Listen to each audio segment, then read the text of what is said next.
All right, Jay, now that you've been able to rewatch some of the game tape from Saturday, what are some of the details that you guys hope to clean up beginning with Buffalo tonight? Well, what I saw in that game on Saturday, I saw a lot of fatigue errors, stuff we hadn't been seeing.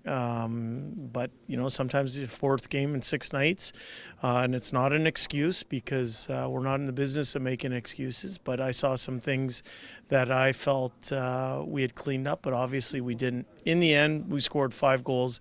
That's more than enough to win most games, but sometimes it's not about what you get, it's about what you give up. At the start of last week, it was highlighted with this important 7-game stretch against some of the top teams in the NHL, 2-2 so far. How would you kind of assess your team's play through the first 4 games of the 7-game stretch? I thought we had a chance to win every game. I think there's areas of improvement that we're going to address here as we move down the stretch. I like our team.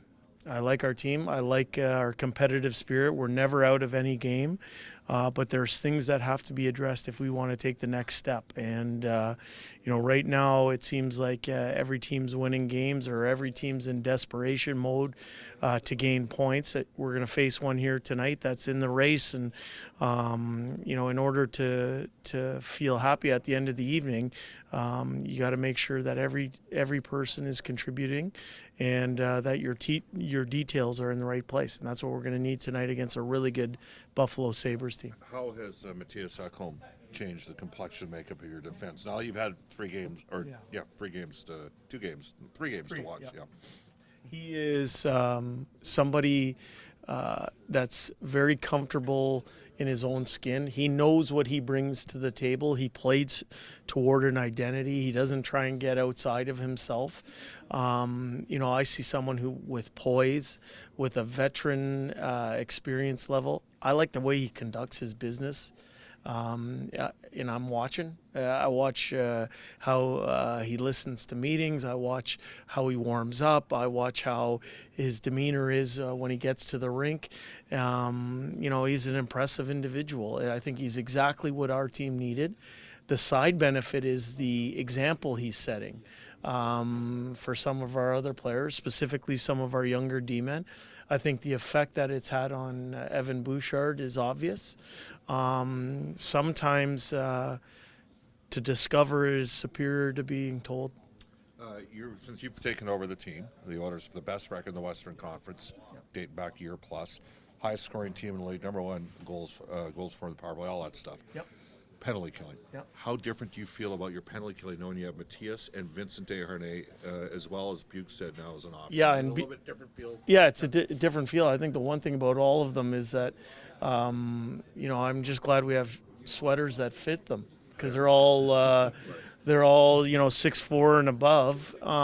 So I think length is an attribute on penalty kills. I think some of the best penalty killing teams, you need good skaters and you need some length. All 3 have a huge level of hockey sense, and I think they're going to help us down the stretch here.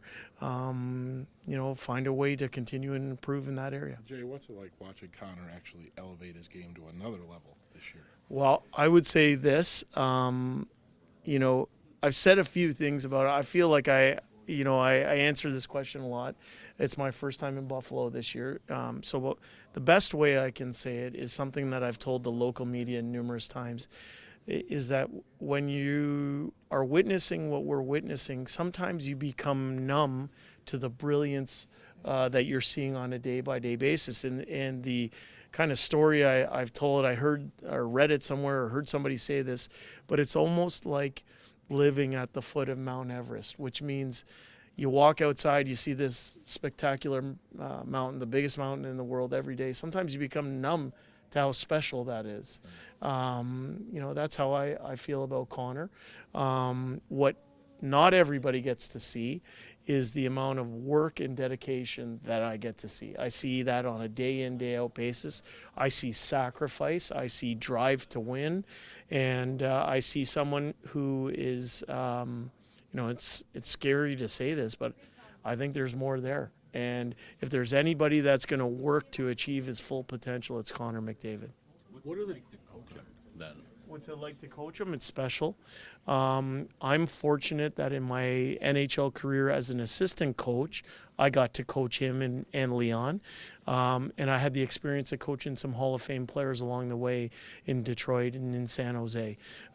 So I feel quite comfortable. The one thing I've told the local media numerous times is that I believe that the best players in the world want to be coached and they want to be led. And that's what I'm here to do.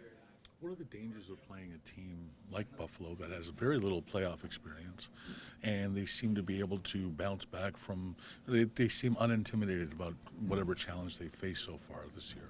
Yeah, I mean, they have some. You talk about a team that has collected some impressive individuals. That's the Buffalo Sabres. They've done a really nice job here. They have dangerous people, and one of the things about being young and underestimated is that sometimes you catch teams by surprise. But one of the side benefits of being young and underestimated is, the day after something didn't go right the night before, you just get back on the horse and you go about your business. My challenge today in preparing our team to play this game is to make our team understand how dangerous the Buffalo Sabres are. They're playing with a level of desperation. They're this close to making the playoffs for the first time in a long time. And they're going to approach this game with an intensity, a level of skill, and a level of desperation that we need not to match, but to exceed. And, I've said this to our group here a lot over the last 2-3 weeks. We're in the points collection business with the Edmonton Oilers. We're trying to gain points every night we play, and tonight's going to be a tough challenge versus a really deep Buffalo Sabres team.